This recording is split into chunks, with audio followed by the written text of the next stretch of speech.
जिसके पास न विद्या है, न कोई गुण है, न धन है और न कोई सहारा देने वाला है, वो जिसकी तरफ देखता है सब ठोकर मार देते हैं। हर जगह धक्का, कोई सहारा देने वाला नहीं, उसके पास कुछ नहीं।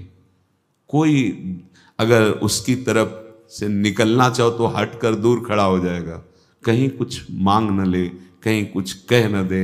ऐसा बहुत ध्यान से सुनोगे तो आनंद आ जाएगा। अब तुम्हारा सुधार होना प्रभु की जिम्मेवारी है, तुम्हारा अब कर्तव्य नहीं रह गया अपना सुधार करना। तभी तो आश्चर्य होता है कि कल तक तो ये ऐसा, आज ये ऐसा कैसे हो सकता है, कल हमने देखा ऐसा और आज ये कैसे ऐसा। अरे वो एक क्षण में, ये बहुत बढ़िया बात है। भगवान कृपा करे और हमें हर जगह से ठोकर मिले। ये बात विषयी पुरुष की समझ में नहीं आएगी। कोई हमें आदर न दे, कोई हमें अपना कहने वाला न हो, तो हमारा मन भाग पड़ेगा गोविंद की तरफ, क्योंकि ये बिना सहारा लिए चल नहीं सकता। हृदय का एक विषय है, वो किसी न किसी का सहारा लेके ही चलता है। किसी व्यसन का, किसी व्यक्ति का, किसी भोग का, किसी न किसी को देख लो आप हृदय से। बस इसके यही सहारे काटने हैं और पूर्ण ये सब सहारे एक जगह पूर्ण हो जाए। भगवान का सहारा, लाडली जू का सहारा। जिसके पास न विद्या है, न कोई गुण है, न धन है और न कोई सहारा देने वाला है, वो जिसकी तरफ देखता है सब ठोकर मार देते हैं। सबने जिसको त्याग दिया है, अगर वो कहीं संत कृपा से भगवान की शरण में आ जाए, ऐसा प्रभु की शरण ले ले, प्रसिद्ध गुण माश्रित सुजना, भगवान उसमें जो सुजन महात्मा जन है, उनमें जो गुण होते हैं वो सब भर देते हैं उस शरणागत में। दिव्यता आ जाती है और विश्व विख्यात उसे कर देते हैं। ये भगवान का शरणम यम तेपी प्रसिद्ध गुणमाश्रित सुजना विमुक्तास्तम। जो बिल्कुल गुणहीन था, धनहीन था, विद्याहीन था, सब ठोकर मारते थे, कोई सहारा देने वाला नहीं था। ये सब इस मानो ये हमारे ही जीवन की बात कही जा रही है। हम सब अगर आप भ्रम से मान रहे हैं कि आप में कुछ है, अपनी तो इस जीवन जो लिखा है वही जीवन था, कुछ नहीं, किसी योग्य नहीं, तो क्या कह रहे हैं? जब भगवान की वो शरण में आया तो सारे वो गुण भर दिए भगवान ने जो एक दिव्य महात्मा में होते हैं। और क्या किया? उसे विश्व विख्यात कर दिया। और क्या किया? बोले विमुक्तास्त्रम, जो जीवन मुक्त महापुरुषों की स्थिति, वो स्थिति प्रदान कर दी, किसी अन्य साधन से नहीं, एकमात्र शरणागति से। ऐसे हैं हमारे भगवान श्री कृष्ण। मैं प्रणाम करता हूं। वंदे यदुपति मोहम कृष्ण ममलम। निर्मल बना करके जीवन मुक्त परमहंसों की स्थिति प्रदान कर भगवान को देने में कोई दुर्लभ बात है क्या? शरणागति। हे मत भटको इधर उधर। शरणागति बहुत जोर का विषय है, ये समझना है। भगवान कहते हैं क्या करना है, क्या नहीं करना है, अब तुम्हारे ऊपर ये भार नहीं रहा। बहुत ध्यान से सुनोगे तो आनंद आ जाएगा। तुम्हें ये बात कोई समझाएगा भी तो नहीं समझ में आएगी कि अब तुम्हारा कल्याण नहीं होने वाला। अरे ऐसा ऐसा करे तब जीवन मुक्त होता है। आपको विश्वास नहीं मानना, यहां बात सुनो और उसको बैठा लो। क्या करना है क्या नहीं करना है ये तुम्हारी जिम्मेवारी खत्म। अब वो क्या कराना है, कहां पहुंचाना है, ये जिम्मेवारी प्रभु की हो गई, क्योंकि आप शरणागत हैं। बिल्कुल बैठा लेना हृदय में, कभी डरना नहीं, कभी संशय मत करना। बहुत सुंदर मनन की हुई बात कह रहे हैं।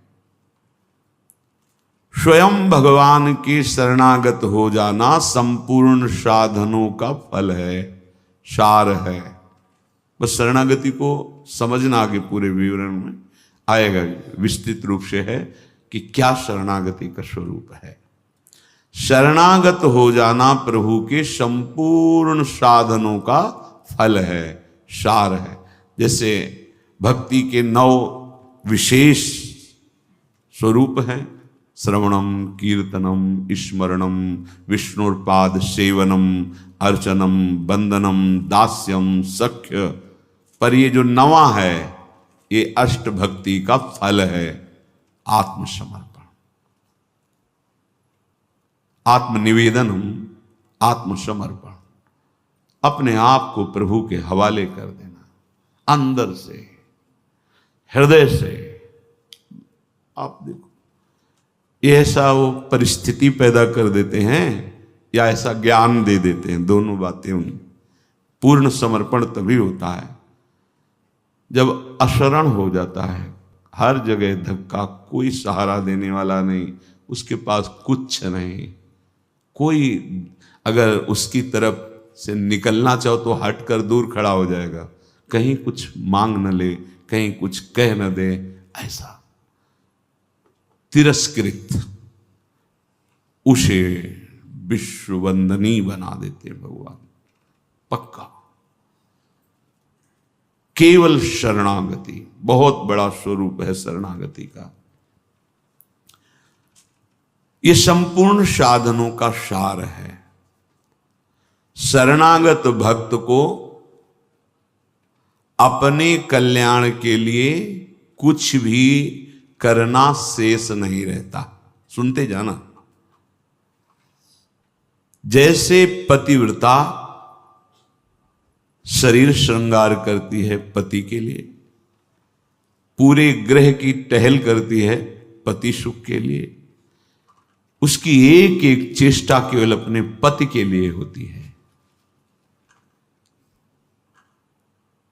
यहां तक कि वो पूरे कुटुंब का, वो पुत्र पुत्री सबका पालन पोषण केवल पति प्रसन्नता के लिए करती है। ठीक बस ऐसे ही शरणागत का स्वभाव बन जाता है। उसकी शरीर की सारी चेष्टाएं प्रभु को समर्पित, सारी इंद्रियों की चेष्टाएं प्रभु को वो शरणागत है। तभी सेवक जी महाराज कह रहे हैं, हरिवंश पतिव्रत हैं जिनके, सुख संपत्ति दंपति जो तिनके। वृंदावन में विराजमान सहचरियों के मध्य में प्रिया प्रीतम के प्रति जिसका ऐसा अनन्य भाव, बोले उसको निश्चित प्रिया प्रीतम प्राप्त होते हैं, उनकी सेवा उसको प्राप्त। ये बहुत बड़ी बात है।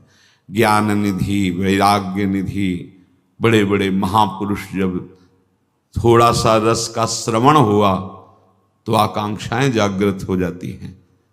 हरिराम व्यास जी जिसे पद में कह रहे हैं, किशोरी तेरे चरणन की रज पाऊं, बैठी रहूं कुंजन के कोने, श्याम राधिका गाऊं।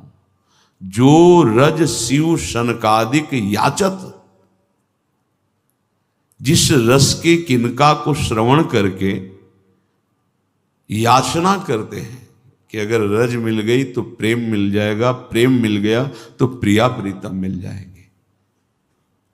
ज्ञान समुद्र हैं भगवान शिव, ब्रह्मा जी परम ज्ञान समुद्र हैं। संपूर्ण सृष्टि का सृजन, ज्ञान विज्ञान उन्हीं की तो देन है। शरणागत भक्त शरीर को सुखपूर्वक रखता है, नहाना धोना, कपड़ा वह सब। कैसे?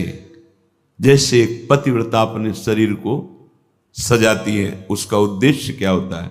पति को सुख देना, पति देखेगा प्रसन्न होगा। ये हमारे परम पति का दासत्व है। गर्व से जैसे वो मांग भरती है, मंगल सूत्र धारण कर दिए, ऐसे ये तुलसी जी ये हमारा मंगल सूत्र है हमारे प्रीतम परम पति के लिए। ये जैसे ये हमारा सुहाग है। भरे किसी के एक प्रीतम होते हैं तो ठसक में घूमती है, हमारे तो दो दो प्रीतम, प्रिया और प्रीतम दोनों, बिहरत दो प्रीतम कुंज, ये हमारे दो हैं। उस शरीर को लेकर के कि जैसे